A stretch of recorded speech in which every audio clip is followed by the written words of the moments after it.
So రాష్ట్రంలో చూసుకున్నట్లయితే మనకి జిల్లాకి 30 బడుల్లో ప్రీ ప్రైమరీ అయితే పెడుతూ ఉన్నారన్నమాట. సో తెలంగాణలో చూసుకున్నట్లయితే ఒక గుడ్ న్యూస్ అని చెప్పుకోవచ్చు. ఇక్కడ మీరు చూసుకుంటే రాష్ట్రంలో ప్రతి జిల్లాలో కూడా 30 ప్రభుత్వ పాఠశాలలో పూర్వ ప్రాథమిక విద్య అంటే నర్సరీ, ఎల్కేజీ, యూకేజీ నిర్వహించాలని చెప్పి ప్రభుత్వం నిర్ణయించింది. అంగన్వాడీ కేంద్రాల్లో ఉన్న ప్రభుత్వ పాఠశాలల ప్రాంగణాలను అందుకు ఎంపిక చేసింది. ప్రీ ప్రైమరీ తరగతులకు ప్రారంభిస్తామని ముఖ్యమంత్రి రేవంత్ రెడ్డి గారు అయితే చెప్పారు.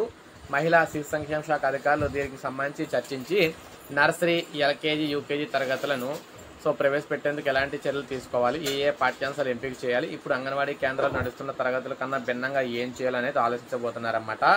ముందుగా జిల్లాకు 30 అంటే 33 జిల్లాలకు 990 ప్రభుత్వ పాఠశాలలో ప్రీ ప్రైమరీ తరగతులను అయితే ప్రారంభించాలని నిర్ణయించారు. ఒక్కో దాంట్లో కనీసం 30 మందికి ప్రవేశం కల్పిస్తారన్నమాట.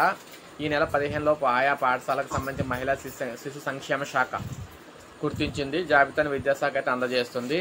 అయితే విద్యాశాఖ ఏం చేస్తారంటే ప్రస్తుతం చిన్నారులకు అంగన్వాడీ టీచర్లు విద్యాబుద్ధులు అయితే నేర్పుతున్నారు. వారి విద్యార్హత ఇంటర్మీడియట్, దానికి తోడు ఊళ్ళోని వారే కావడంతో తల్లిదండ్రులు తమ పిల్లల్ని పంపేందుకు పెద్దగా ఆసక్తి అయితే చూపడం లేదు.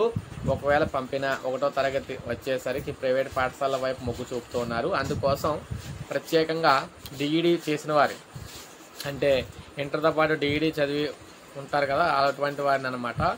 దీనికి సంబంధించి గుర్తింపు ఇస్తారా? అంగన్వాడీ కేంద్రాలు మహిళా శిశు సంక్షేమ శాఖ పరిధిలో ఉన్నాయి. ప్రీ ప్రైమరీ విద్యా శాఖ నుంచి అయితే గుర్తింపు లేనందున చిన్నారులకు అయితే ఎటువంటి సర్టిఫికేట్ అయితే ఇవ్వరు.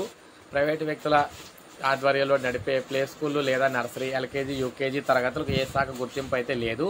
ప్రస్తుతం విద్యాశాఖ ప్రీ ప్రైమరీ తరగతులు అయితే నిర్వహిస్తుందన్నమాట. అలాగే చేస్తారు. అయితే ఇంటర్మీడియట్ చదువుకొని తర్వాత డైట్ చేసిన వారు పాస్ అయి ఉండేవారికి, అదేవిధంగా టెట్ కూడా పాస్ అయ్యాలి. అటువంటి వారిని అయితే మనం చూసుకున్నట్లయితే విద్యా వాలంటీర్ల కింద నియమించి ఇంకా దాంతోపాటు విద్యార్థుల కిట్లు కూడా ఇవ్వబోతున్నారన్నమాట. ఇది ఒక మంచి గుడ్ న్యూస్ అని చెప్పుకోవచ్చు. సో తెలంగాణలోకి ఎల్కేజీ, యూకేజీ, నర్సరీ కూడా ప్రైవేట్ వాటిలో జాయిన్ చేసే పని అయితే లేదు. ఫ్రీగా అయితే గవర్నమెంట్ దాంట్లో చదివించుకోవచ్చు అనమాట. విద్యార్థులు కిట్లు కూడా అయితే ఇస్తున్నారు. సో ఇది అప్డేట్. ఒక లైక్ చేయండి, సబ్స్క్రైబ్ చేసుకోవద్దు, మన ఛానల్ సబ్స్క్రైబ్